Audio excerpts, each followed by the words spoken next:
경찰 특공대가 대형 빠르로 육중한 철문을 뜯어냅니다. 2011년 10월 15일 오전 9시 10분, 경기도 가평군 북한 강변에 위치한 300평대 최고급 별장입니다. 현관문은 안에서 이중으로 굳게 잠겨 있었습니다. 창문은 모두 강철 방범창이 내려진 상태였습니다. 거실은 소름 끼치도록 고요했습니다. 전날 밤 9시에 켜둔 TV 홈쇼핑 채널만이 빈 공간을 향해 혼자 떠들고 있었습니다. 최고급 이탈리아산 가죽 소파 위에는 회색 땀복과 방풍 자켓이 사람 모양 그대로 허물처럼 벗겨져 있었습니다. 탁자 위에는 마시다만 물잔이 놓여 있었습니다. 유리에 맺힌 물방울이 주르륵 흘러내렸습니다. 그리고 그 옆에는 지갑, 검은색 에쿠스 차키, 평소 시신경이 약해 자는 시간을 빼고는 절대 벗지 않던 돋보기 안경이 제자리에 놓여 있었습니다. 지역 유지이자 파크 골프 동호회 회장인 68세 최태환이 증발했습니다. 그는 평범한 노인이 아니었습니다. 가평군 일대에만 3만 평이 넘는 알짜배기 땅을 소유한 막대한 재력가였습니다. 시가 1천억 원. 피 한 방울 없는 거실에서 사라진 건 오직 100kg이 넘는 노인의 육체뿐이었습니다. 경찰이 기동대 수백 명을 동원해 가평 야산을 모조리 뒤집었습니다. 수색 헬기 3대가 북한강 수면을 훑었습니다. 머리카락 한 올, 뼈 조각 하나 나오지 않았습니다. 가족들은 카메라 앞에서 오열했습니다. 하지만 눈물이 채 마르기도 전에 1천억 원의 상속 절차는 조용히 그리고 일사천리로 진행되었습니다. 사건은 완벽한 밀실 실종으로 덮이며 영구 미제가 되었습니다. 시간은 무심하게 흘렀습니다. 15년이 지난 2026년 4월, 가평군의 한 대형 파크 골프장 9번 홀 벙커 확장 공사 현장입니다. 포크레인 3날이 땅 밑 2m 지점을 파 내려가던 중 둔탁한 파열음과 함께 멈춰섰습니다. 진흙 구덩이 속에서 찢어진 거대한 캐디백이 딸려 올라왔습니다. 무언가 부패하는 악취가 진동했습니다. 인부들이 조심스럽게 지퍼를 뜯어냈습니다. 안에는 15년 전 단종된 한정판 티탄형 골프채들이 흙탕물에 엉겨붙어 있었습니다. 신고를 받고 출동한 감식반이 백 내부를 샅샅이 살폈습니다. 그리고 맨 밑바닥, 골프공을 넣는 작은 주머니 안쪽에서 플라스틱 통 하나를 찾아냅니다. 작은 고혈압 약통이었습니다. 뚜껑은 실리콘으로 완벽하게 밀봉되어 흙물이 전혀 스며들지 않았습니다. 약통 안에는 돌돌 말린 메모지 한 장이 들어 있었습니다. 종이는 바짝 말라 있었고 검은 잉크는 전혀 번지지 않았습니다. 내 땅을 노리는 짐승들이 있다. 오늘 밤 그중 한 명이 온다고 했다. 내가 죽는다면 내 신발장을 확인해라. 15년 전 수사 기록이 다시 열렸습니다. 2011년 10월 14일 밤, 범행 당일의 타임라인을 분초 단위로 다시 쪼개기 시작합니다. 용의자는 1천억 원을 나눠 가질 3명의 가족과 측근이었습니다.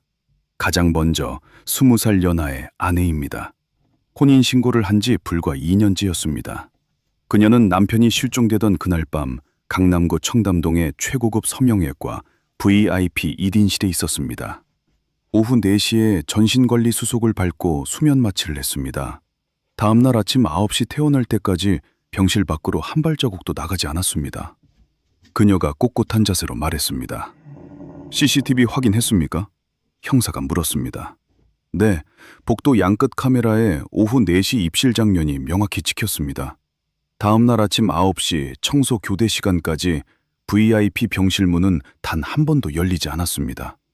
형사가 보고서를 덮으며 대답했습니다. 알리바이는 완벽했습니다. 다음은 전처 소생의 아들입니다. 아버지와는 유산 문제로 소송까지 불사하던 원수지간이었습니다. 실종 3일 전에도 별장으로 쳐들어와 골프채로 거실 유리창을 박살냈습니다. 그날 밤 어디 있었습니까? 형사가 다그쳤습니다. 부산이요. 해운대 룸살롱이 있었습니다. 아들이 코웃음을 치며 대답했습니다. 증거 있습니까? 제 법인카드 결제 영수증 보세요. 밤 9시부터 새벽 2시까지 발렌타인 30년 산 3병 깠습니다. 저랑 같이 술장 부딪힌 투자자들만 12명입니다. 제가 순간이동으로 서울에서 가평까지 날아가기라도 했답니까? 경찰이 해운대 룸살롱의 결제 서버 기록과 동석자 12명의 진술을 전원 교차 검증했습니다. 1초의 오차도 없었습니다. 범행이 일어난 것으로 추정되는 심야 시간, 아들은 가평에서 400km 떨어진 부산 한가운데서 폭탄주를 돌리고 있었습니다. 물리적인 타임라인 자체가 성립하지 않았습니다. 마지막은 최 회장의 모든 부동산 거래와 자금 흐름을 관리하던 동호회 부회장이자 지역 공인중개사입니다. 실종 당일 밤 8시 30분까지 회식을 함께한 마지막 목격자이기도 합니다. 회장님 배웅하고 저는 바로 다른 대리운전 불러서 퇴근했습니다. 밤 9시 10분에 도착했습니다. 부회장이 담담하게 말했습니다. 집에 도착한 걸 증명할 수 있습니까? 제 아내가 문을 열어줬습니다. 아파트 지하주차장 입구 차단기 기록도 떼어보시죠. 경찰이 아파트 차단기 서버를 압수수색했습니다. 밤 9시 11분 24초. 부회장의 차량이 정확히 통과했습니다. 자다 깨서 문을 열어주었다는 아내의 진술도 토시 하나 틀리지 않고 일치했습니다. 용의자는 3명, 동기는 1천억 원. 하지만 3명 모두 철갑을 두른 듯 완벽하고 촘촘한 알리바이를 쥐고 있었습니다. 현장에는 그 어떤 외부 침입 흔적도 저항의 흔적도 없었습니다. 15년 만에 발견된 편지는 단 하나의 단어, 신발장을 지목했습니다. 2011년 당시 감식반이 찍어둔 현장 폴라로이드 사진 300장이 책상 위에 흩뿌려졌습니다. 신발장을 정면에서 찍은 사진 속 기묘한 이질감이 형사의 눈을 찔렀습니다. 최 회장의 외출용 구두, 등산화, 골프화, 심지어 마당 분리수거용 털 슬리퍼까지 총 14켤레의 신발이 신발장에 흙먼지 하나 묻지 않은 채 완벽하게 정렬되어 있었습니다. 바닥에 놓인 것은 그가 별장 거실 안에서만 신는 얇은 하얀색 천 실내화 2짝뿐이었습니다. 만약 그가 누군가를 만나러 스스로 문을 열고 나갔다면 자갈밭을 맨발로 걸어 나갔다는 뜻이 됩니다. 만약 의식을 잃은 채 누군가에게 엎혀 나갔다면 범인은 100kg의 거구를 들고 밖으로 나간 뒤 이중 잠금 장치를 안에서 걸어 잠근 것처럼 조작했다는 뜻이 됩니다. 그때 경찰서 지하 창고 서구 구석에 처박혀 있던 15년 전 통신사 기지국 기록에서 기괴한 데이터 하나가 발견됩니다. 단장님, 별장 거실 탁자 위에 있던 최 회장 핸드폰 말입니다. 밤 11시 20분에 문자가 하나 발송됐는데요. 누구한테 보낸 건가? 빈 문자입니다. 그런데 수신자 번호가 없는 번호입니다. 모두의 알리바이가 증명되던 밤 11시 20분. 굳게 닫힌 밀실 안에서 노인의 핸드폰을 쥐고 조작한 존재는 누구였을까요? 그리고 그날 밤 1천억 원을 쥔 노인은 어떻게 맨발로 철문을 통과했을까요? 2026년 4월 20일 서울경찰청 사이버수사대 디지털 포렌식 센터입니다. 15년 전 최 회장의 구형 폴더폰 내부 메모리 칩이 보건 장비에 물려 있었습니다. 사건 당일 밤 11시 20분 밀실 안에서 발송된 수신번호 없는 빈 문자 한 통. 경찰은 이 문자가 단순히 잘못 눌린 오타가 아닐 것이라 확신했습니다. 모니터의 푸른 빛이 포렌식 수사관의 얼굴을 비췄습니다. 그는 헥스 코드로 변환된 15년 전의 원시 데이터를 한 줄씩 해독해 나갔습니다. 이건 전화번호가 아닙니다. 번호를 누르고 통화 버튼을 누른 게 아니라 기계적인 오류로 튕겨나간 시스템 로그에 가깝습니다. 수사관이 키보드에서 손을 떼며 말했습니다. 어떤 시스템입니까? 형사가 물었습니다. 2011년 당시 특정 사설 경비업체의 구형 메인보드에서 발생하는 비상 송출 코드입니다. 누군가 강제로 현관 도어록의 메인보드 덮개를 뜯어내고 회로를 합선시켰을 때 등록된 기기로 발송되는 일종의 해킹 흔적입니다. 최 회장의 별장에는 사설 경비 시스템이 없었습니다. 오직 현관문 도어록뿐이었습니다. 누군가 밤 11시 20분 밖에서 문을 부수고 들어온 것이 아니라 안에서 도어록의 전자회로를 물리적으로 파괴하고 문을 잠근 뒤 오류 코드를 발생시켰다는 뜻입니다. 밀실은 마술이 아니라 기계적인 조작이었습니다. 방향이 잡히자 경찰은 15년 전 완벽했던 3명의 알리바이를 향해 기록의 융단 폭격을 시작했습니다. 2026년 5월 강남구 청담동 성형외과입니다. 형사들이 구청에서 발급받은 2011년 당시 병원 건축물 대장과 도면을 테이블 위에 펼쳤습니다. 원장님, VIP 1인실 병실 안쪽 옷장 위치에 빈 공간이 하나 더 있던데요? 형사의 손가락이 도면의 한 구석을 짚었습니다. 비상대피로입니다. 화재를 대비한 공간이죠. VIP 전용 지하 주차장으로 바로 이어집니다. 원장이 마른 침을 삼키며 대답했습니다. CCTV는요, 사생활 보호 때문에 그쪽 라인에는 카메라를 달지 않았습니다. 연예인들이 파파라치를 피할 때 쓰는 전용 통로니까요. 밤 10시, 수면 마취제를 맞고 평상에 누워 있어야 할 20살 연하의 아내는 그곳에 없었습니다. 경찰은 2011년 10월 14일 밤 9시부터 자정까지 병원 지하 3층 주차장을 빠져나간 차량 42대의 명단을 국토교통부 아카이브에서 끌어올렸습니다. 하얀색 아우디 TT, 소유주는 32세 김민재. 아내의 개인 헬스 트레이너이자 내연남이었습니다. 경찰은 하이패스 결제 서버의 시면을 뒤져 15년 전 하얀색 아우디의 궤적을 찾아냈습니다. 밤 10시 18분 강일 톨게이트 통과. 밤 10시 45분 화도 톨게이트 통과. 차량의 방향은 정확히 가평별장을 향하고 있었습니다. 수면 마취라는 철벽 같던 첫 번째 알리바이가 붕괴되었습니다. 다음은 부산 해운대 룸살롱이 있었다던 전처 소생의 아들입니다. 12명의 목격자와 450만 원의 결제 내역. 형사는 카드 영수증의 결제 시간을 보지 않았습니다. 대신 경찰청 딥러닝 필적 감정 시스템에 아들의 평소 서명과 영수증의 서명을 교차 입력했습니다. 일치율 14%. 다른 사람의 글씨입니다. 분석관이 단호하게 말했습니다.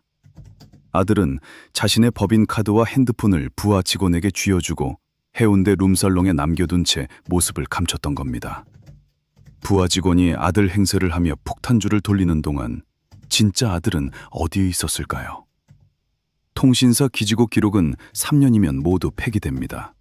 하지만 경찰은 아들의 과거 포털 사이트 이메일 계정 접속 기록을 압수수색했습니다. 2011년 10월 14일 밤 11시 42분 아들의 스마트폰 앱으로 신용카드 승인 알림 메일이 한 통 자동 수신되었습니다. 그 메일을 백그라운드에서 수신한 스마트폰의 IP 위치, 경기도 가평군 서영면이었습니다. 최 회장의 별장에서 직선거리로 불과 1.5km 떨어진 중계기였습니다. 두 번째 벽이 박살났습니다. 마지막은 동호회 부회장입니다. 밤 9시 10분 아파트 지하 주차장 차단기를 통과한 기록과 아내의 증언이 있었습니다. 형사들이 15년 전 해당 아파트의 주차장 관리소장을 수소문에 차장했습니다. 이 아파트 입구 차단기, 센서 방식이 특이했습니다. 차량 번호를 광학으로 인식하는 게 아니라 입주민 전용 리모컨의 주파수를 쏘면 열리는 구형이었죠. 관리소장이 기억을 더듬으며 말했습니다. 리모컨만 있으면 오토바이를 타고 와도 문이 열립니까? 그렇죠. 주파수만 맞으면 차단기는 무조건 올라갑니다. 경찰은 즉시 부회장 아내의 15년 전 금융거래 내역을 털었습니다. 사건 발생 3일 전 아내의 계좌에서 현금 200만 원이 인출되어 서울 흥신소 직원 명의의 계좌로 입금된 기록이 튀어나왔습니다. 부회장의 아내는 흥신소 직원을 고용해 남편의 차를 대리운전시켜 아파트 차단기를 통과하게 만들었던 겁니다. 자다께서 문을 열어주었다는 증언은 철저히 짜인 갑본이었습니다. 세 번째 벽마저 잿더미가 되었습니다. 3명의 용의자, 3명 모두 완벽하게 조작된 알리바이, 그리고 3명 모두 범행 시각인 밤 10시에서 자정 사이 가평 별장 반경 5km 이내로 은밀하게 모여들고 있었습니다. 하지만 모수는 여전히 거대한 입을 벌리고 있었습니다. 1천억 원을 노린 세 사람이 약속이라도 한 듯 동시에 별장으로 쳐들어갔다면 누군가는 피를 흘리거나 거실 집기가 박살나야 합니다. 100kg이 넘는 거구의 노인을 제압하고 납치하려면 물리적인 충돌이 불가피합니다. 하지만 15년 전 현장 사진 속 거실은 진공 상태처럼 캬몬했습니다. 땀복은 소파 위에 가지런히 개켜져 있었고 안경과 지갑은 탁자 위에 얌전히 놓여 있었습니다. 그리고 15년 만에 썩은 캐디백에서 발견된 편지의 마지막 문장. 내 신발장을 확인해라. 경찰은 국립과학수사연구원의 증거물 분석팀을 가평 별장으로 다시 투입했습니다. 15년 동안 방치되어 거미줄이 쳐진 폐가. 감식반은 폴리스 라인이 사가 끊어진 먼지 쌓인 거실 바닥을 3D 스캐너와 다중 파장 라이트로 샅샅이 훑기 시작했습니다. 현관 신발장 앞, 최 회장의 신발 14켤레가 놓여있던 바로 그 바닥이었습니다. 루미놀 용액이 어두운 거실 허공에 미세하게 분사되었습니다. 15년 동안 바짝 말라붙어 있던 침묵 속에서 푸른색 형광 물질이 기괴한 궤적을 그리며 떠오르기 시작했습니다. 혈흔이 아니었습니다. 반장님, 바닥에 마찰흔이 있습니다. 무언가 무거운 것을 질질 끌고 간 자국입니다. 감직반원이 바닥에 엎드린 채 외쳤습니다. 현관문 쪽으로 향하고 있나? 형사가 다급하게 물었습니다. 아닙니다. 방향이 반대입니다. 푸른색 형광 궤적은 굳게 잠긴 현관문 쪽이 아니라 거실 한가운데에 거대하게 자리 잡은 이탈리아산 대리석 벽난로 쪽을 향해 똑바로 뻗어 있었습니다. 감식반이 조심스럽게 벽난로 안쪽으로 라이트를 비췄습니다. 재와 거미줄이 엉겨붙은 무쇠 그릴 밑바닥. 그 깊숙 틈새에서 은색으로 번쩍이는 작은 금속 조각 하나가 핀셋에 집혀 올라왔습니다. 15년 전 가장 먼저 별장에 도착해 현관문을 이중으로 걸어 잠그고 최 회장을 기다리고 있던 네 번째 방문자의 흔적이었습니다. 과연 벽난로 안에서 발견된 은색 금속 조각의 정체는 무엇일까요? 3명의 가족이 가평으로 몰려들던 그 밤, 밀치를 완성한 진짜 설계자는 누구였을까요? 국립과학수사연구원 미세증거물 분석실. 어두운 방 안에서 전자현미경의 모니터만이 창백한 빛을 뿜어내고 있었습니다. 핀셋 끝에 들려있던 0.5cm 크기의 은색 금속 조각이 렌즈 아래에 놓였습니다. 모니터의 금속 표면의 굴곡이 수만 배 확대되어 나타났습니다. 일반적인 금속이 아닙니다. 항공기 엔진이나 정밀 의료기기에 쓰이는 고강도 티타늄 합금입니다. 분석관이 모니터를 가리키며 말했습니다. 어떤 물건의 파편입니까? 형사가 물었습니다. 절단면을 보시죠. 인위적으로 부러진 흔적이 있습니다. 이건 어떤 장치의 일부분입니다. 톱니바퀴의 이빨 하나가 강력한 물리적 압력을 이기지 못하고 뜯겨나간 겁니다. 벽난로 깊숙한 곳에서 티타늄 톱니바퀴가 발견되었습니다. 형사들은 다시 가평 별장으로 질주했습니다.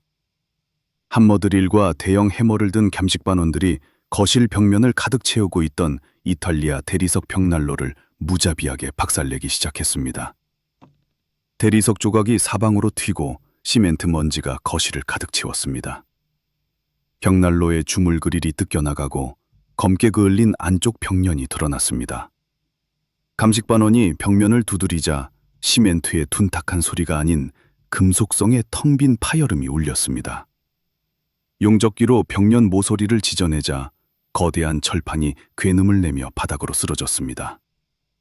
먼지구름 너머로 깊고 어두운 수직 통로가 입을 벌리고 있었습니다. 별장 지하 안반침을 뚫고 만들어진 비밀 벙커로 내려가는 사다리였습니다. 그리고 통로 입구에는 수동으로 철판을 열고 닫을 수 있는 은색의 기계식 톱니바퀴 롤러가 달려 있었습니다. 롤러의 기어 하나가 날카롭게 부러져 있었습니다. 15년 전 누군가 100kg이 넘는 거구가 담긴 무거운 가방을 이 통로로 억지로 밀어넣다가 톱니바퀴 하나를 부러뜨린 겁니다. 별장의 현관문이 안에서 이중으로 굳게 잠겨 있었던 밀실의 수수께끼가 풀리는 순간이었습니다. 범인들은 애초에 현관문으로 들어오지도 나가지도 않았습니다. 지하 벙커와 외부 야산으로 연결된 비밀 통로를 통해 별장 내부로 스며들었던 겁니다. 하지만 여전히 가장 중요한 의문이 남아 있었습니다.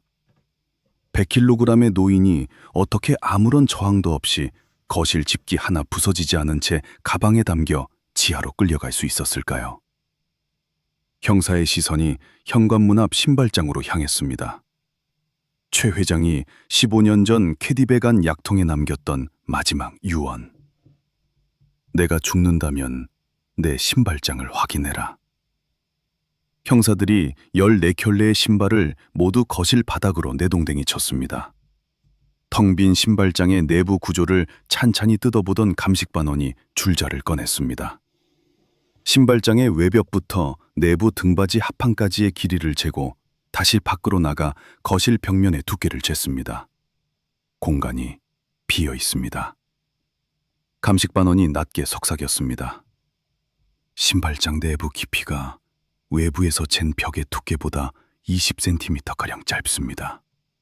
이 합판 뒤에 무언가 숨겨져 있습니다. 형사가 빠루를 들어 신발장 안쪽 합판을 무자비하게 내리찍었습니다. 나무 판자가 박살나며 먼지가 쏟아졌습니다.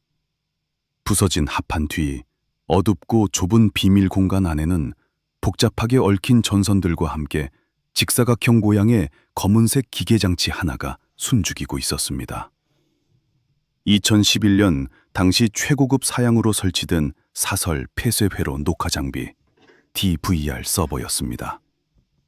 최 회장은 가족 중 누군가 자신을 노리고 있다는 것을 직감하고 사설 업체를 불러 아무도 모르게 거실과 벽난로를 비추는 피놀 카메라를 연기 감지기 안에 숨겨두었던 겁니다. 그리고 그 모든 영상 기록이 저장되는 메인 서버를 가장 흔하고 일상적인 공간, 신발장 뒤편에 콘크리트로 밀봉해버렸습니다. 먼지가 두껍게 내려앉은 하드디스크가 경찰청 사이버 수사대로 긴급 호송되었습니다. 플래터가 손상되지 않도록 진공실에서 조심스럽게 분해 작업이 시작되었습니다. 48시간의 숨막히는 복원 작업 끝에 15년 동안 어둠 속에 묻혀있던 그날 밤의 진실이 모니터 위로 재생되기 시작했습니다. 적외선 카메라가 촬영한 흑백의 거실 풍경은 소름 끼치도록 고요했습니다. 화면 하단에 찍힌 시간은 2011년 10월 14일 밤 8시 50분. 최 회장이 술에 취해 비틀거리며 거실로 들어섰습니다. 그는 힘겹게 방풍 자켓을 벗어 소파에 던져두고 탁자 앞 의자에 주저앉았습니다. 그리고 문제의 장면이 등장합니다. 밤 9시 5분. 현관문 도어록이 열리는 소리와 함께 누군가 거실로 들어왔습니다. 동호회 부회장이었습니다. 대리기사를 보내고 자신의 아파트로 퇴근했다던 그는 퇴근한 것이 아니라 다시 별장으로 돌아왔던 겁니다. 부회장은 익숙한 듯 주방으로 걸어가 유리잔에 물을 따랐습니다. 그리고 양복 안주머니에서 작은 약병을 꺼내 무색무취의 액체를 물에 탔습니다. 그는 거실로 돌아와 최 회장에게 잔을 건넸습니다. 아무 의심 없이 물을 들이켠 최 회장은 불과 3분 뒤 소파 위로 엎어지듯 의식을 잃고 쓰러졌습니다. 강력한 동물력 마취제였습니다. 아무런 저항 흔적이 없었던 이유가 밝혀졌습니다. 부회장은 쓰러진 회장을 확인한 뒤 거실 탁자에 놓인 회장의 폴더폰을 집어들었습니다. 그리고 능숙하게 도어록의 메인보드 덮개를 열고 전선을 강제로 합선시켜 시스템 오류를 일으켰습니다. 경찰이 발견했던 밤 11시 20분의 기이한 비상 송출 로그는 바로 이때 만들어진 조작이었습니다. 밤 9시 30분, 부회장이 벽난로 안쪽의 철판을 열었습니다. 검은색 헬스 가방을 맨 남자가 벽난로 통로를 통해 거실로 올라왔습니다. 20살 연하 아내의 내연남 헬스 트레이너 김민재였습니다. 그의 뒤를 이어 검은 모자를 푹 눌러쓴 아내 본인이 올라왔습니다. 수면 마취를 받고 VIP 병실에 누워 있다던 그녀였습니다. 마지막으로 밤 10시 10분. 같은 통로를 통해 정장 차림의 남자가 모습을 드러냈습니다. 부산 룸살롱에서 폭탄주를 마시고 있다던 전처 소생의 아들이었습니다. 1천억 원의 유산 앞에서 원수지간이었던 세 사람은 완벽한 살인 신디케이트를 결성했던 겁니다. 부회장이 내부에서 문을 따고 약물을 먹이면 아내와 내연남이 시신을 운반할 가방을 준비하고 아들이 모든 자금과 알리바이 조작 비용을 대는 철저한 분업이었습니다. 영상 속 네 사람은 의식을 잃은 최 회장을 바닥으로 끌어내렸습니다.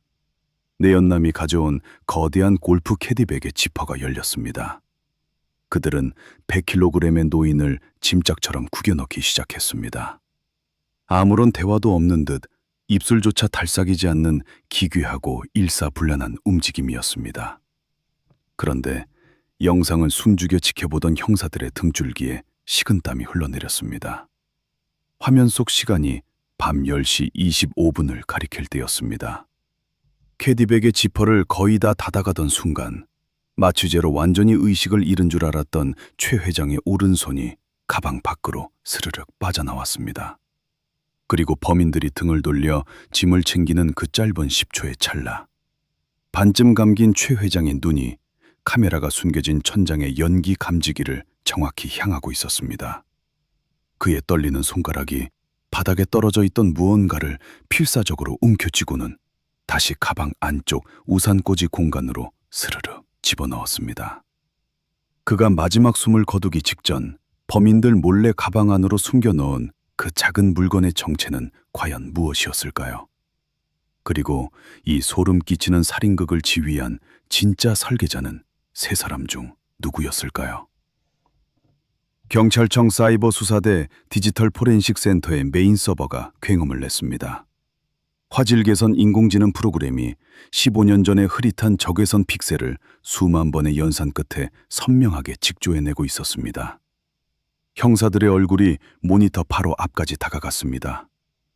의식을 잃어가던 최 회장이 마지막 순간 거실 바닥에서 필사적으로 움켜쥐어 캐디백 안으로 숨겼던 그 작은 물건. 화면이 400% 확대되자 형태가 드러났습니다. 은색 테두리에 검은색 오닉스 보석이 박힌 육각형의 금속 조각. 맞춤형 정장 소매에 다는 최고급 커프스 버튼이었습니다. 커프스 버튼 표면에는 알파벳 세 글자가 레이저로 정교하게 각인되어 있었습니다. C, T, H. 최태환 회장 본인의 이니셜이 아니었습니다. 그의 전처 소생 아들 최태훈의 이니셜이었습니다. 아버지를 캐디백에 짐짝처럼 구겨넣는 과정에서 아들의 정장 소매가 찢어지며 바닥에 떨어졌던 겁니다. 근육이 마비되어가는 극도의 공포 속에서도 최 회장은 살인자의 명백한 물증을 자신의 무덤이 될 가방 속에 스스로 봉인했습니다. 범인들이 가방 지퍼를 닫고 희희낙낙하며 별장을 떠날 때까지 그 누구도 커프스 버튼이 사라진 사실을 눈치채지 못했습니다. 15년 동안 침묵했던 증거가 완벽하게 발언을 마쳤습니다. 2026년 5월 12일 오전 10시. 경찰의 동시다발적인 체포작전이 시작되었습니다. 서울 강남구 테헤란로의 40층짜리 벤처기업 본사 사옥. 최태훈 대표는 최고급 마호가니 책상에 앉아 해외 투자자들과 화상회의를 하던 중이었습니다. 회의실 문이 박살나듯 열리며 형사들이 들이닥쳤습니다.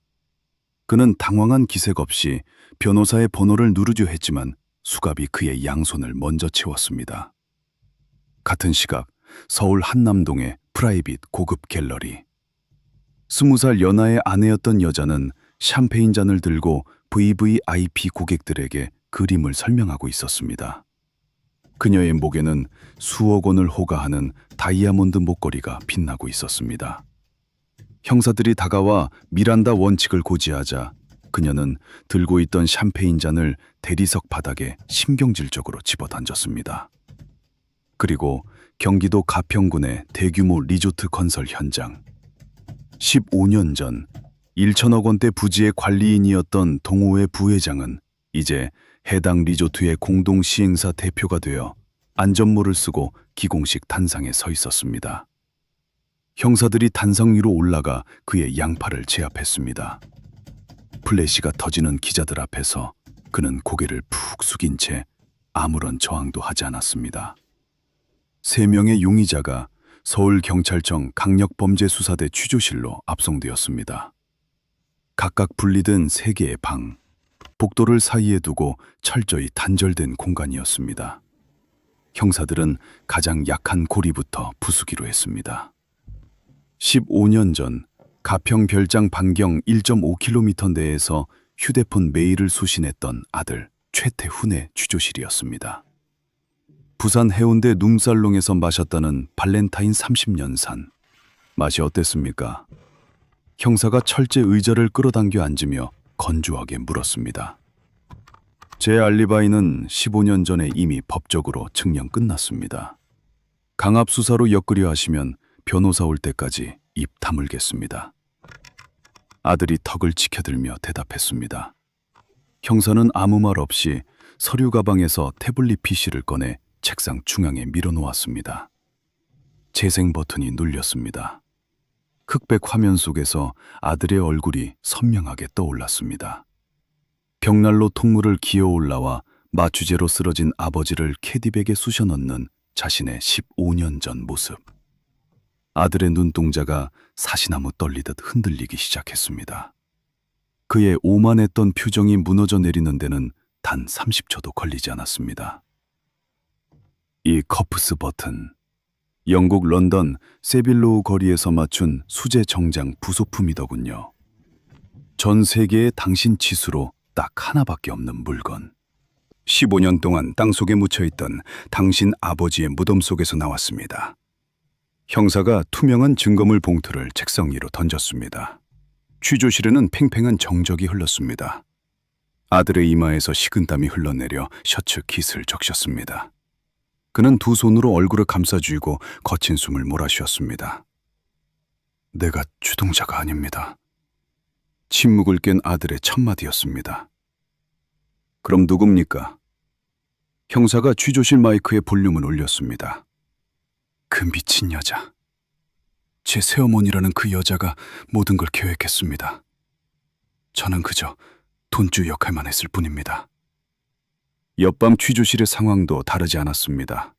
아내 역시 태블릿 PC의 영상을 보고 하얗게 질려 있었습니다. 수면 마취를 받고 병실에 누워 있었다던 그녀의 완벽한 알리바이는 모자를 눌러 쓴 채 캐디백 지퍼를 잠그는 자신의 흑백 영상 앞에서 산산조각났습니다. 그녀는 악을 쓰며 소리쳤습니다. 부회장이 시킨 일이었어요. 그 인간이 남편의 금고번호와 인간 보장을 다 쥐고 우리를 협박했다고요. 경찰의 이간질 전술인 죄수의 딜레마가 완벽하게 적중했습니다. 찰갑 같았던 세 사람의 침묵은 서로를 향한 맹렬한 배신과 풍모로 바뀌어 취조실 전체를 아수라장으로 만들었습니다. 세 사람의 자백을 퍼즐처럼 교차 검증하자 15년 전 그들이 왜 원수지간임에도 불구하고 살인 신디케이트를 결성해야만 했는지 그 끔찍한 동기가 수면 위로 떠올랐습니다. 사건 발생 일주일 전이었습니다. 최 회장은 자신의 막대한 재산을 둘러싸고 진흙탕 싸움을 벌이는 자식과 젊은 아내에게 환멸을 느꼈습니다. 그는 몰래 자신의 고문 변호사를 만나 유언장을 전면 수정했습니다.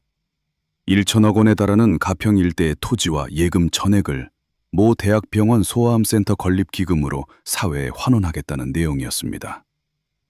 가족에게 돌아갈 유류분조차 원천 차단하기 위해 생전 증여 형태로 재산을 완전히 이전하는 서류 작업이 극비리에 진행되었습니다.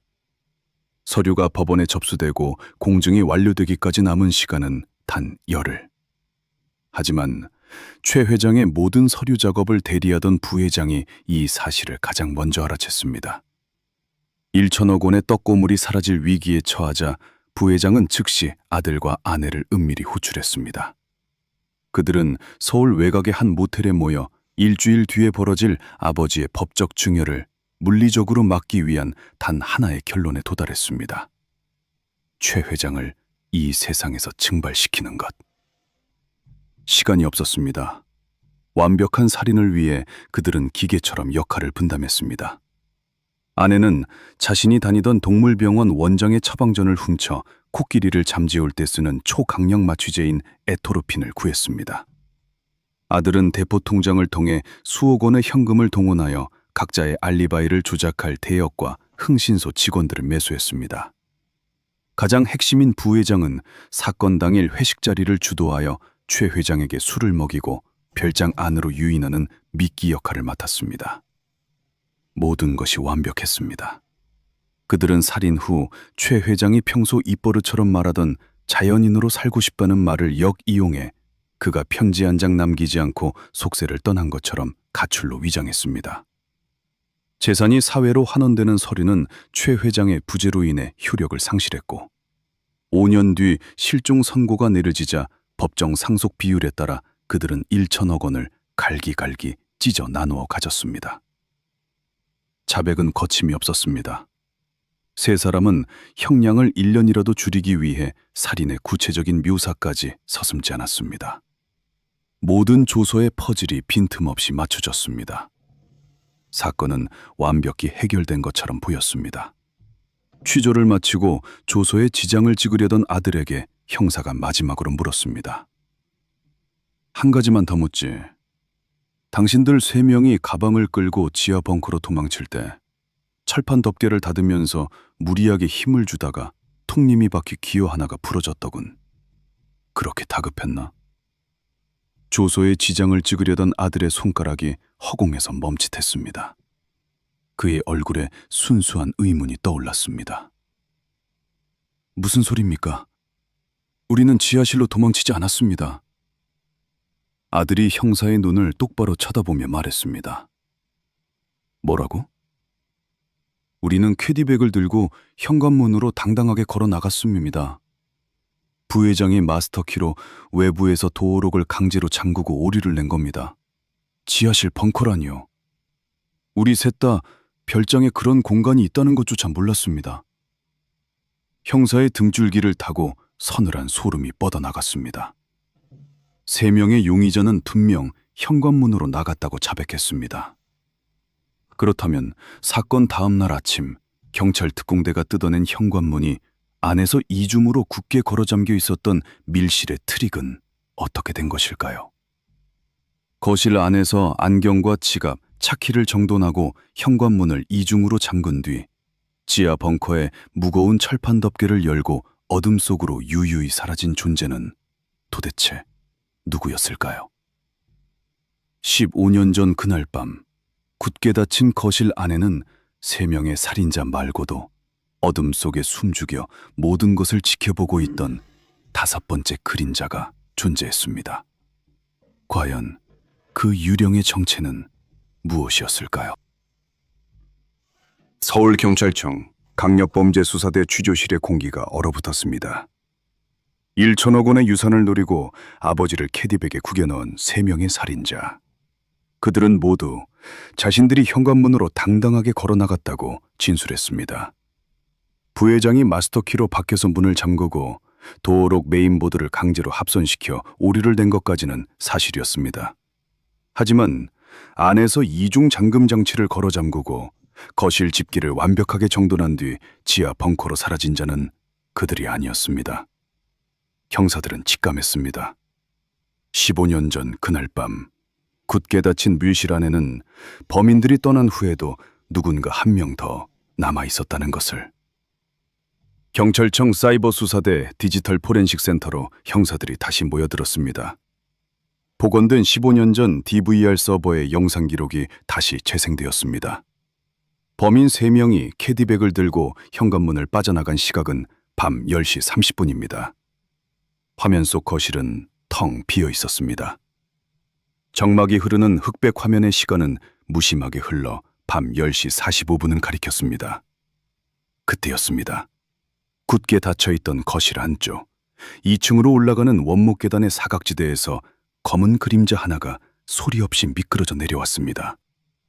검은색 우비 코트를 입고 의료용 라텍스 장갑을 낀 남자였습니다. 그는 당황하는 기색이 전혀 없었습니다. 마치 이 거실에서 방금 무슨 일이 벌어졌는지 처음부터 끝까지 지켜본 사람처럼 그의 움직임은 기계적이고 정확했습니다. 남자는 가장 먼저 현관문으로 다가갔습니다. 그리고 밖에서 잠긴 도어록의 수동 레버를 돌려 이중으로 굳게 걸어 잠갔습니다. 철저한 밀실이 완성되는 순간이었습니다. 그는 거실 중앙으로 걸어왔습니다. 소파 위에 아무렇게나 내팽개쳐져 있던 최 회장의 회색 땀복과 방풍 자켓을 집어들었습니다. 군대에서 모포를 개듯 각을 맞춰 반듯하게 접은 뒤 소파 중앙에 가지런히 올려두었습니다. 탁자 위로 시선을 돌린 남자는 자신의 안주머니에서 수건을 꺼내 부회장이 최 회장에게 건넸던 물잔의 표면을 꼼꼼하게 닦아냈습니다. 지문을 지우는 행동이었습니다. 그리고 바닥에 떨어져 있던 최 회장의 돋보기 안경을 주워 지갑과 차키 옆에 나란히 배열했습니다. 침입이나 폭행의 흔적을 완벽하게 지우고 피해자가 스스로 옷을 벗어둔 채 평온하게 증거한 것처럼 현장을 연출하는 고도의 조작이었습니다. 밤 10시 55분. 모든 작업을 마친 남자는 거실 벽면에 자리 잡은 이탈리아 대리석 벽난로 쪽으로 향했습니다.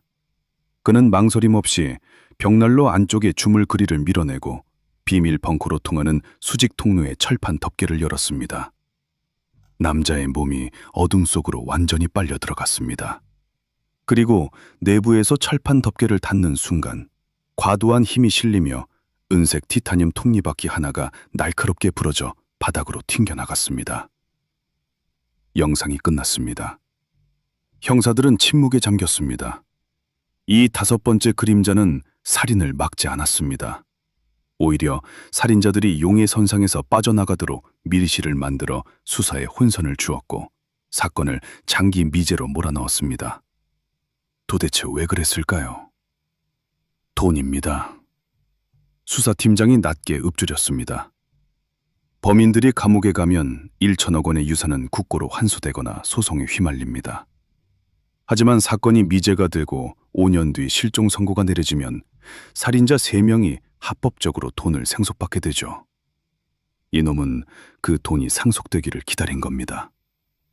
경찰은 즉각 3명의 살인자가 15년 동안 굴려온 1천억 원의 자금 흐름을 국세청 금융정보분석원 데이터베이스에 물려 역추적하기 시작했습니다.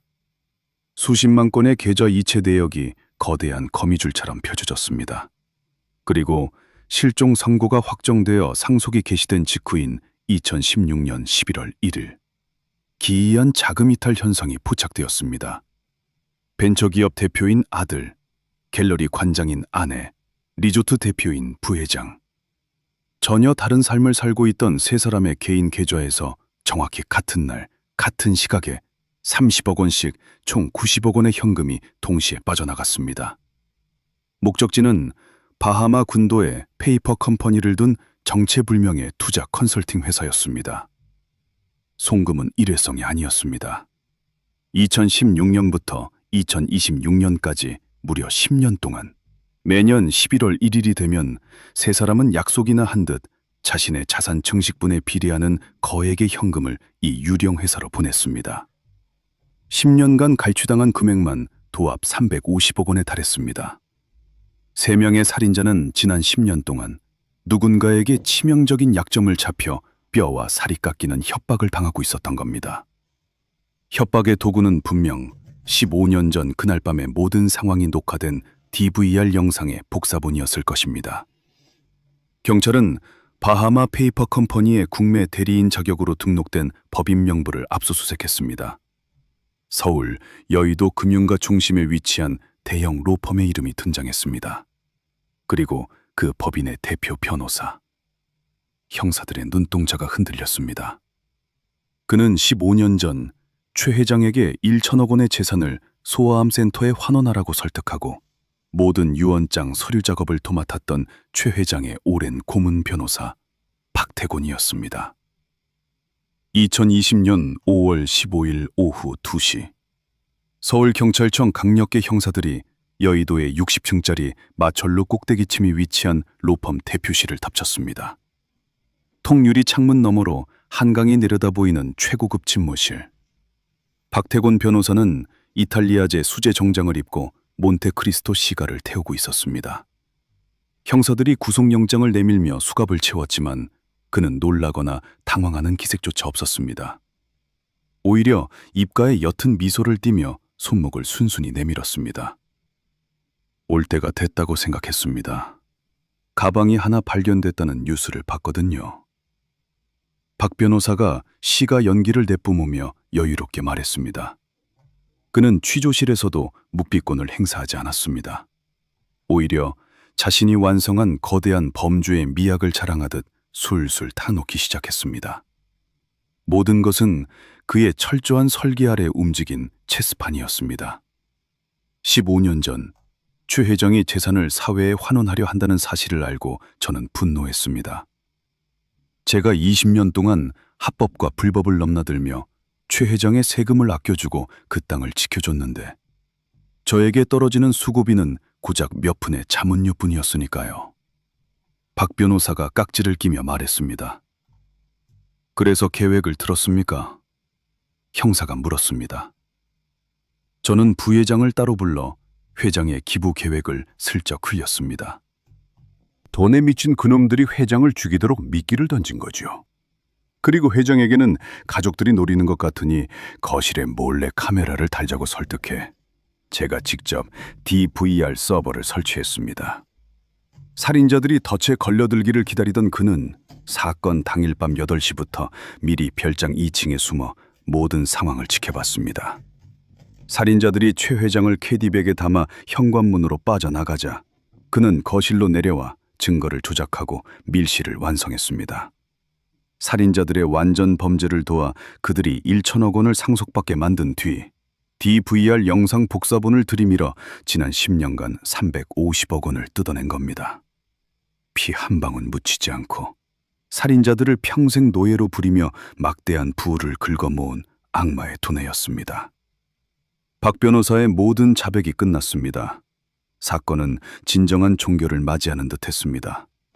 하지만 형사가 사건 조서를 정리하며 무심코 던진 마지막 질문 하나가 이 모든 완벽한 설계를 다시 한번 지옥의 구렁텅이로 밀어넣습니다. 그날 밤 지하 벙커로 내려가면서 톱니바퀴 귀여는 왜 부러뜨렸습니까? 힘자랑이라도 하고 싶었나? 형사가 서류를 넘기며 건조하게 물었습니다. 수갑을 찬 채 여유롭게 커피를 마시던 박 변호사의 입술이 멈췄습니다. 그의 미간에 깊은 주름이 패였습니다. 무슨 소리입니까? 나는 거실을 정돈하고 현관문을 이중으로 잠근 뒤 2층 화장실 창문을 열고 배관을 타고 밖으로 내려왔습니다. 박 변호사가 정색하며 대답했습니다. 거짓말하지 마. 영상에서 당신이 벽난로 철판을 열고 들어가는 걸 똑똑히 봤어. 형사가 책상을 내리쳤습니다. 박 변호사의 얼굴이 순식간에 잿빛으로 변했습니다. 그의 목소리가 미세하게 떨리기 시작했습니다. 형사님, 저는 회장에게 가평 별장 도면을 받아 DVR을 설치했습니다. 그 도면 어디에도 지하로 통하는 비밀 벙커 따위는 존재하지 않았습니다. 저는 벽난로 뒤에 그런 공간이 있다는 것조차 그날 밤 처음 알았습니다. 취조실의 공기가 얼음장처럼 차가워졌습니다. 3명의 살인자도 현관문으로 나갔고 모든 것을 설계한 박 변호사조차 2층 창문으로 빠져나갔다고 진술합니다. 모든 용의자의 자백과 동선이 일치했습니다. 그렇다면 15년 전 그날 밤 10시 55분 DVR 영상 속에서 검은 우비를 입고 거실을 치운 뒤 아무도 몰랐던 지하 벙커의 철판을 열고 어둠 속으로 사라진 그 남자는 도대체 누구란 말입니까? 과연 카메라에 찍힌 그 그림자의 진짜 정체는 무엇일까요? 나는 단 1원도 받은 적이 없어. 이탈리아제 맞춤 정장을 입고 시가를 피우며 여유를 부리던 박태곤 변호사가 수갑을 찬 양손으로 철제 책상을 미친 듯이 내리쳤습니다. 그의 이마에 굵은 핏대가 솟아올랐습니다. 다시 말해봐. 350억 원을 뜯어낸 게 당신이 아니라고? 형사가 미간을 찌푸리며 물었습니다. 나는 사건 다음날 새벽 최 회장 가족들이 모두 떠난 걸 확인하고 신발장 뒤편 콘크리트를 부수러 갔습니다. 내 돈줄이 될 DVR 서버를 해소해야 했으니까요. 그런데 신발장 뒤편은 이미 누군가 시멘트를 발라 완벽하게 밀봉해 놓은 상태였습니다. 드릴로 뚫고 들어가 보니 서버는 온데간데 없고 텅 빈 공간뿐이었습니다. 박 변호사가 거친 숨을 몰아쉬며 소리쳤습니다. 형사들은 즉각 박 변호사의 지난 15년간 금융거래 내역과 국세청 소득신고 자료, 심지어 그의 아내와 자녀들의 차명 계좌까지 모조리 털었습니다. 그의 말은 사실이었습니다. 겉으로는 대형 로펌의 대표였지만 그의 실질 자산은 심각한 마이너스 상태였습니다. 무리한 주식 투자 실패로 수십억 원의 빚을 지고 있었고 그가 타고 다니는 마이바흐 차량조차 캐피탈 회사의 리스 차량이었습니다. 자신이 완벽한 지배자라고 믿었던 박 변호사는 사실 허공에 삽질만 하다가 빈털터리로 늙어버린 껍데기에 불과했습니다. 그렇다면 지난 10년 동안 매년 11월 1일마다 3명의 살인자에게 살인 영상을 빌미로 350억 원이라는 천문학적인 금액을 뜯어내 바하마 군도의 페이퍼 컴퍼니로 성금받은 진짜 협박범은 도대체 누구란 말입니까? 취조실 문이 거칠게 열렸습니다. 국립과학수사연구원 유전자 분석실의 팀장이었습니다. 그의 손에는 붉은색 긴급 도장이 찍힌 두꺼운 서류 봉투가 들려 있었습니다. 반장님, 가평 파크 골프장 벙커에서 파낸 캐디백 속 100골 시신 말입니다. 대퇴부 뼈에서 골수를 추출해 DNA 형질을 증폭시켰습니다. 그리고 취조실에 있는 아들 최태훈의 구강 상피세포 DNA와 20개의 유전자 좌위를 대조했습니다. 팀장이 마른 침을 삼켰습니다. 일치율 0%입니다. 친자 관계가 성립하지 않습니다. 아니, 애초에 캐디백 안에서 썩어간 저 뼈의 주인은 최태환 회장이 아닙니다. 형사들의 사고 회로가 일순간 정지했습니다. 아버지를 죽였다고 자백한 아들, 남편을 죽였다고 자백한 아내, 회장을 죽였다고 자백한 부회장. 그들은 분명 캐디백에 100kg의 거구를 구겨 넣고 안매장했습니다. 하지만 그 가방 안에서 나온 시신이 최태환 회장이 아니라면 살인자들이 15년 동안 자신이 죽였다고 믿고 있었던 그 남자의 정체는 무엇입니까? 경찰청 실종자 데이터베이스가 미친 듯이 돌아갔습니다. 2011년 10월 당시 가평군 일대에서 실종된 60대 남성들의 치과 진료 기록과 100골의 하악골 파노라마 엑스레이가 교차 검증되었습니다. 3시간 뒤 모니터에 심원 하나가 특정되었습니다. 김철수, 68세. 가족 없이 서울역 일대를 떠돌던 노숙자였습니다. 사건 발생 불과 4일 전인 2011년 10월 10일 서울 영등포의 한 무료 급식소에서 마지막으로 목격된 뒤 흔적도 없이 사라진 인물이었습니다.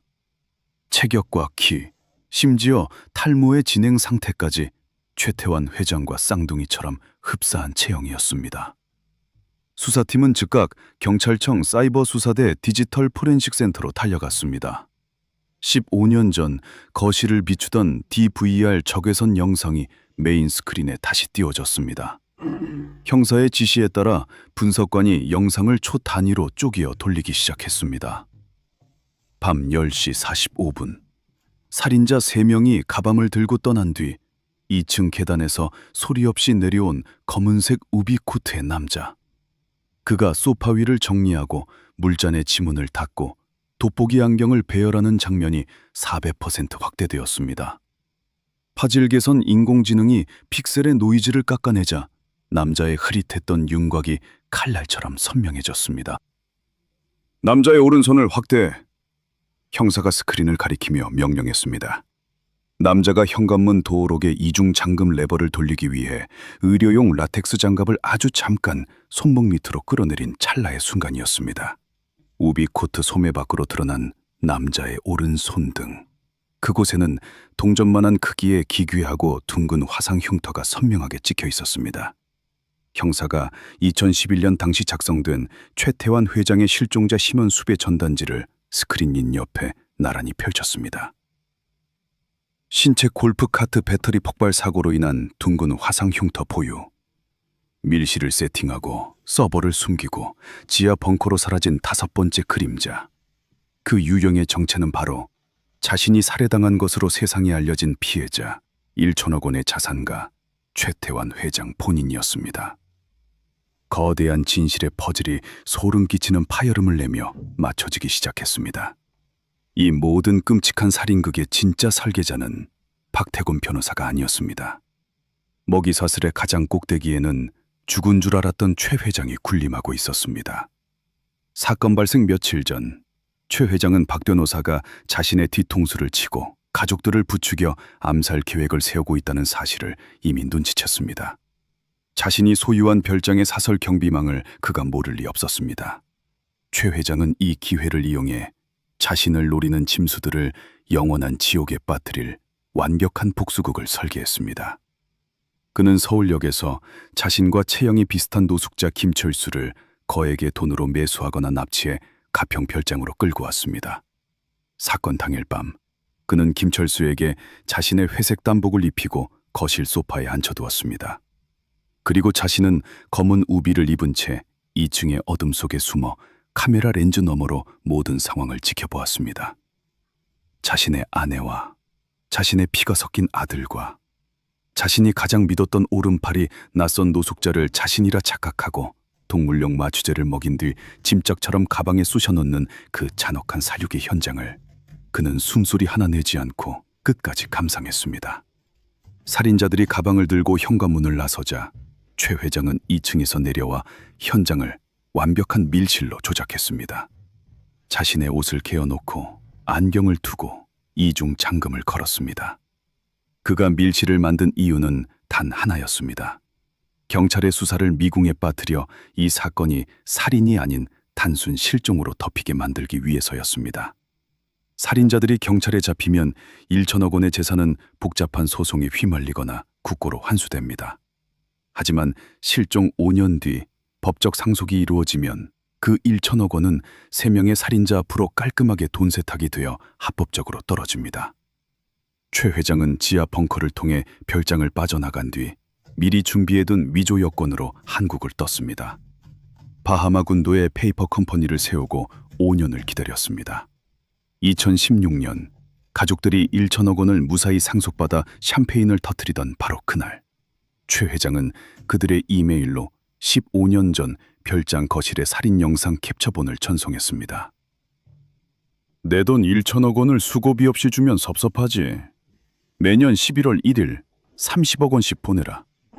하루라도 늦으면 이 영상은 대한민국 경찰청 메인 서버로 날아간다. 죽은 줄 알았던 노인에게 뒤통수를 맞은 살인자들은 극도의 공포에 질려 지난 10년 동안 피를 토하며 자신의 자산을 바하마의 유령 회사로 갖다 바쳤습니다. 최 회장은 단 한 번의 직접적인 살인 없이 자신의 목숨을 노렸던 자들을 평생 돈을 벌어다 바치는 노예로 전락시켜버린 겁니다. 퍼즐이 완벽하게 맞춰진 형사들이 전율했습니다. 하지만 가장 기괴하고 이해할 수 없는 미스터리가 하나 남아 있었습니다. 그렇다면 골프장 벙커 땅속에 파묻혀 있던 캐디백 속 그 약통 편지는 도대체 무엇이란 말입니까? 내 땅을 노리는 짐승들이 있다. 내가 죽는다면 내 신발장을 확인해라. 이 편지는 살해당한 노숙자 김철수가 쓸리 만무합니다. 최 회장이 직접 써서 노숙자의 주머니에 넣어둔 것입니다. 만약 최 회장이 가족들의 돈을 평생 빨아먹을 작정이었다면 자신의 생존 사실이나 DVR 서버의 위치를 영원히 비밀로 묻어두어야 마땅합니다. 왜 그는 언젠가 발각될 시한폭탄 같은 이 편지를 시신과 함께 묻어둔 것일까요? 형사님, 바하마 현지 경찰청에서 국제공조수사 회신이 왔습니다. 정복과 형사가 취조실 문을 박차고 들어오며 다급하게 외쳤습니다. 최태환 회장의 바하마 은신처를 찾아냈어? 네, 수도 나소의 최고급 해변가에 위치한 요새 같은 저택입니다. 페이퍼 컴퍼니의 자금이 모두 그곳으로 흘러들어갔습니다. 그런데 정복과 형사가 들고 있던 서류를 바닥에 떨어뜨리며 덜덜 떨리는 목소리로 덧붙였습니다. 현지 경찰 특공대가 저택 문을 부수고 진입했는데 그 저택 안에는 아무도 없었답니다. 형사의 등줄기에 식은땀이 흘러내렸습니다. 아무도 없다니 도망친 건가? 아닙니다. 저택 거실 한가운데 투명한 대형 유리관이 하나 놓여 있었고 그 안에 어떤 노인의 시신이 방부 처리된 채 박제되어 전시되어 있었답니다. 바하마 법의학팀의 1차 검안 결과 사망 시점은 지금으로부터 정확히 15년 전 2011년 10월 14일경으로 추정된답니다. 취조실의 공기가 폭탄을 맞은 듯 찢어졌습니다. 바하마 저택의 유리관 속에 15년 전 죽은 상태로 박제되어 있는 시신. 그렇다면 15년 전 가평 별정에서 검은 우비를 입고 밀실을 세팅한 뒤 바하마로 건너가 10년 동안 350억 원을 갈취한 그 흉터 있는 남자는 최태환 회장이 아니라면 도대체 누구라는 말입니까? 이 거대하고 악랄한 복수국의 진짜 얼굴은 아직 한꺼풀 더 남아 있었습니다. 과연 바하마 저택에 전시된 시신의 정체는 무엇일까요? 이 모든 지옥도를 완성한 진정한 괴물은 누구일까요? 인터폴을 통해 전송된 바하마 현지 경찰청의 부검 보고서가 서울경찰청 강력범죄수사대 회의실 메인 스크린에 띄워졌습니다. 방부 처리되어 대형 유리관 속에 안치되어 있던 노인의 시신, 치과 진료 기록과 지문 대조 결과 그는 15년 전 실종된 것으로 위장되었던 최태환 회장 본인이 맞았습니다. 하지만 부검의의 소견서는 형사들의 눈을 의심하게 만들었습니다. 시신의 사인은 타살이나 자살이 아니었습니다. 췌장암 말기, 위장과 간까지 암세포가 완벽하게 전이된 상태였습니다. 사망 시점은 2011년 11월 20일. 가평 결장 살인 사건이 발생하고 불과 36일이 지난 시점이었습니다. 최 회장은 애초에 살 날이 한 달밖에 남지 않은 시한부 환자였습니다. 수사팀장이 보고서를 책상에 던지며 말했습니다. 그는 자신의 죽음이 임박했다는 것은 알았습니다. 그리고 자신의 1천억 원대 재산을 노리고 살인을 공모하는 가족들의 추악한 민낯도 모두 꿰뚫어 보고 있었습니다. 그래서 그는 죽기 직전 이 세상에 남길 가장 완벽하고 잔혹한 지옥을 설계한 것입니다. 하지만 반장님, 최 회장이 사건 한 달 만에 바하마에서 병사했다면 지난 10년 동안 매년 11월 1일마다 살인자들에게 이메일을 보내고 350억 원을 뜯어낸 놈은 도대체 누굽니까? 귀신이 이메일을 보낼 수는 없지 않습니까? 막내 형사의 질문에 수사팀은 다시 원점으로 돌아갔습니다. 경찰청 사이버 수사대가 바하마 페이퍼 컴퍼니의 서버를 역추적하기 시작했습니다. 10년간 겹겹이 쌓인 가상 사설망과 수십 개의 해외 우회 IP를 도끼로 장작 패듯 하나씩 깨부수고 들어갔습니다. 이틀 밤낮의 추적 끝에 암호화된 메일 서버의 최초 발신지가 특정되었습니다. 바하마가 아니었습니다. 서울특별시 관악구 신림동의 한 낡은 다세대 주택이었습니다. 경찰 특공대가 신림동 다세대 주택의 붉은색 철문을 빠르로 부수고 진입했습니다. 5평 남짓한 비좁고 습한 방 안. 벽면에는 최고급 서버용 모니터 6대가 쉴 새 없이 돌아가며 전 세계의 주가 지수와 바하마 페이퍼 컴퍼니의 자금 흐름을 실시간으로 추적하고 있었습니다. 방 한가운데 낡은 컴퓨터 의자에 앉아 컵라면을 먹고 있던 40대 남자가 고개를 돌렸습니다. 형사들의 총구가 일제히 그를 향했지만 남자는 전혀 놀라거나 당황하는 기색이 없었습니다. 오히려 들고 있던 나무젓가락을 내려놓고 휴지로 입가를 닦으며 천천히 자리에서 일어났습니다. 생각보다 오래 걸리셨네요. 골프장 벙커에서 캐디백이 발견됐다는 뉴스를 보고 짐은 다 싸두었습니다. 남자가 담담하게 말했습니다. 그의 얼굴을 확인한 형사의 눈동자가 지진이라도 난 듯 요동쳤습니다. 그는 15년 전 사건 당일 동호회 부회장의 알리바이를 완벽하게 증명해 주었던 바로 그 대리기사였습니다. 당신이 왜 여기에 있어? 형사가 남자의 손목에 수갑을 채우며 낮게 으르렁거렸습니다. 제가 회장님의 유일한 진짜 핏줄이니까요. 대리기사의 입에서 나온 서늘한 한마디는 그동안 수사팀이 쌓아올린 모든 가설을 단숨에 박살내버렸습니다.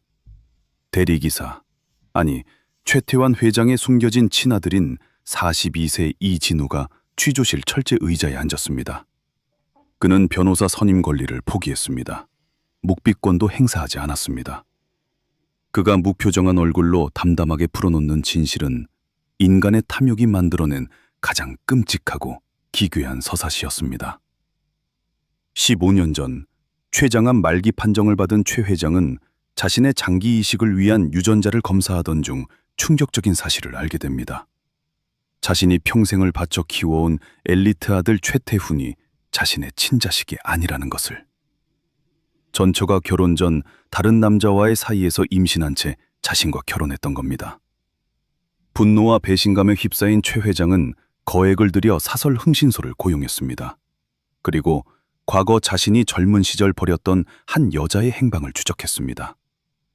여자는 이미 병으로 죽고 없었지만 보육원을 전전하며 대리기사로 하루하루 바닥 인생을 연명하고 있는 자신의 진짜 핏줄 이진우를 발견하게 됩니다. 아버지가 절 찾아와 무릎을 꿇었을 때 저는 그 노인네의 얼굴에 침을 뱉었습니다. 하지만 그가 보여준 췌장암 말기 진단서와 저를 대신해 1천억 원을 누리면서도 아버지를 죽일 궁리만 하는 가짜 아들놈의 도청독취록을 듣고 마음을 바꿨습니다. 이진우가 취조실 마이크를 향해 말했습니다. 그날부터 최 회장과 친아들 이진우는 완벽한 살인 방조국을 모의했습니다. 그들은 서울역을 배회하던 노숙자 김철수를 은밀히 가평별장으로 불렀습니다. 김철수에게는 급성 백혈병으로 묵윤실에서 죽어가는 6살짜리 딸이 있었습니다. 김철수 씨는 납치된 게 아닙니다. 아버지가 그의 딸에게 평생 최고의 치료를 보장해주고 딸의 이름으로 스위스 은행에 20억 원의 신탁기금을 만들어주겠다는 서류에 사인했습니다. 김철수 씨는 자발적으로 자신의 목숨을 팔았습니다. 이진우의 당담한 고백에 형사들은 할 말을 잃고 마른 침을 삼켰습니다. 김철수는 20억 원을 위해 자신의 손등에 골프카트 배터리 화상 흉터를 똑같이 지져내는 고통을 감내했습니다. 사건 당일 밤, 김철수는 최 회장의 회색 단복을 입고 거실 소파에 앉았습니다. 진짜 최 회장은 검은 우비를 입고 2층 원목 계단 어둠 속에 숨어 피놀 카메라를 켰습니다. 이진우는 동호회 부회장이 호출한 대리기사로 위장해 범인들의 동선을 철저하게 통제하고 알리바이를 입증해주는 체스를 두었습니다. 밤 9시 5분. 동호회 부회장이 거실로 들어와 마취제를 탄 물을 건넸을 때 김철수는 그것이 자신의 죽음을 의미한다는 것을 알고도 묵묵히 들이켰습니다. 그리고 살인자 3인방이 거실로 들어와 의식을 잃어가는 자신을 캐디백의 짐짝처럼 구겨 넣을 때 김철수는 최 회장과 약속한 마지막 임무를 수행했습니다. 근육이 마비되어가는 고통 속에서도 그는 바닥에 떨어져 있던 최태훈의 커프스 버튼을 손에 쥐고 가방 안쪽 깊숙한 곳으로 숨겼습니다. 그리고 그의 바지 주머니에는 최 회장이 직접 쓴 혈압약 통편지가 들어 있었습니다. 아버지는 언젠가 이 가방이 세상 밖으로 파헤쳐지기를 원했습니다.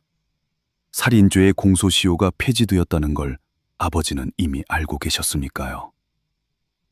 돈은 돈대로 다 뜯어내고 늙고 병든 살인자들을 죽을 때까지 교도소 독방에서 썩게 만드는 것. 그것이 아버지가 설계한 진정한 지옥이었습니다.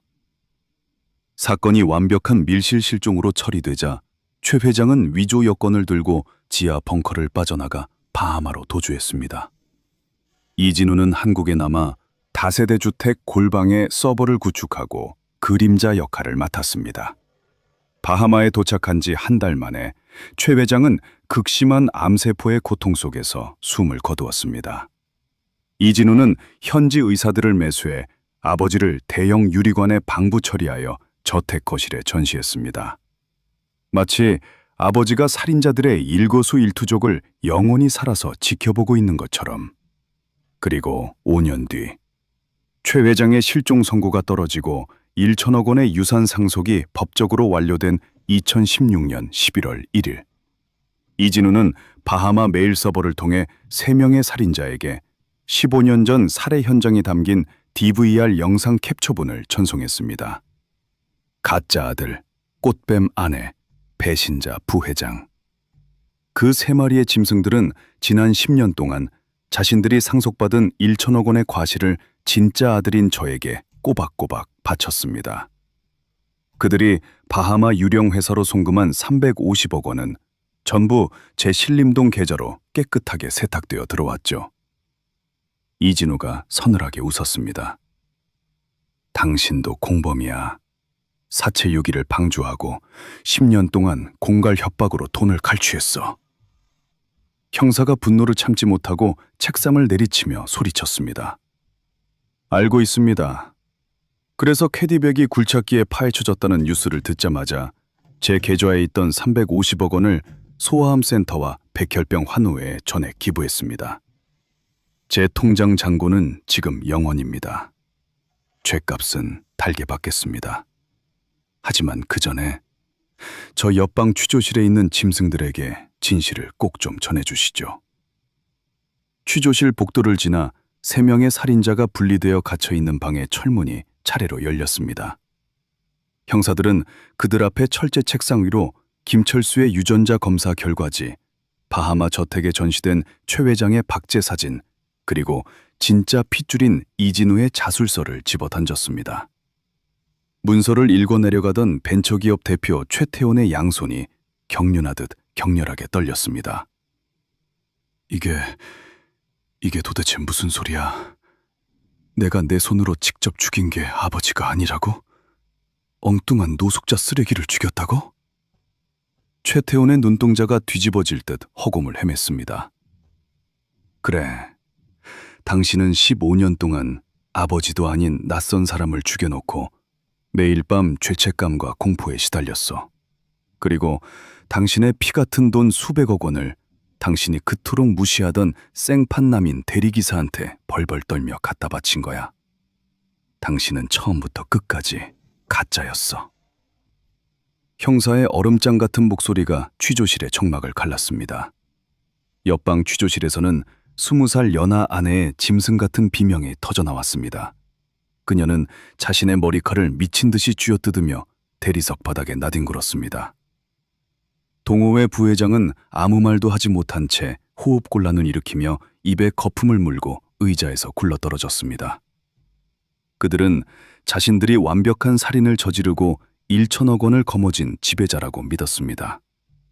하지만 진실은 그들은 췌장암으로 죽어가는 노인이 만들어 놓은 거대한 무대 위에서 놀아나는 꼭두각시에 불과했습니다.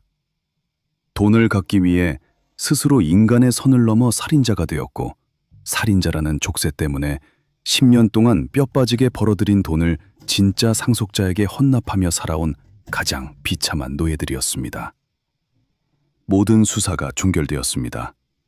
3명의 살인자는 강도살인 및 사체 유기 혐의로 구속 기소되어 대법원에서 무기징역을 선고받았습니다.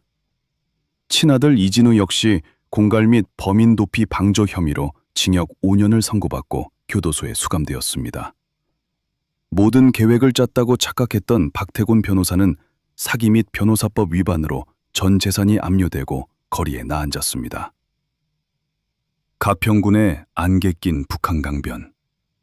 15년 전 밀실 살인의 무대였던 300평대 최고급 별장의 굳극에 닫힌 붉은색 철문 앞에는 색바랜 폴리스 라인만이 차가운 바람에 나부끼고 있었습니다. 15년 전 그날 밤, 텅 빈 거실에서 스스로 돋보기 안경을 벗어 탁자 위에 올려두고 이중 잠금 장치를 걸어 잠갔던 한 남자의 치밀한 분노. 1천억 원의 돈이 만들어낸 탐욕은 가짜 아들과 가짜 아내, 배신한 측근을 모조리 돌이킬 수 없는 지옥의 밑바닥으로 끌고 들어갔습니다. 그리고 그 모든 끔찍한 파국을 비웃듯 에메랄드빛 바다가 일렁이는 바하마 해변의 저택 거실에는 15년 전에 멈춰진 시간 속에 박제된 최태환 회장이 투명한 유리관 속에서 영원한 미소를 짓고 있을 뿐입니다. 지금까지 15년 전 내가 죽인 아버지가 매년 30억을 요구한다에 전말이었습니다. 시청 지역과 생각을 댓글로 남겨주세요. 엄청난 복을 보내드립니다. 시청해주셔서 감사합니다. 아참, 구독은 영상 제작에 큰 힘이 됩니다. 지금까지 형사반장이었습니다.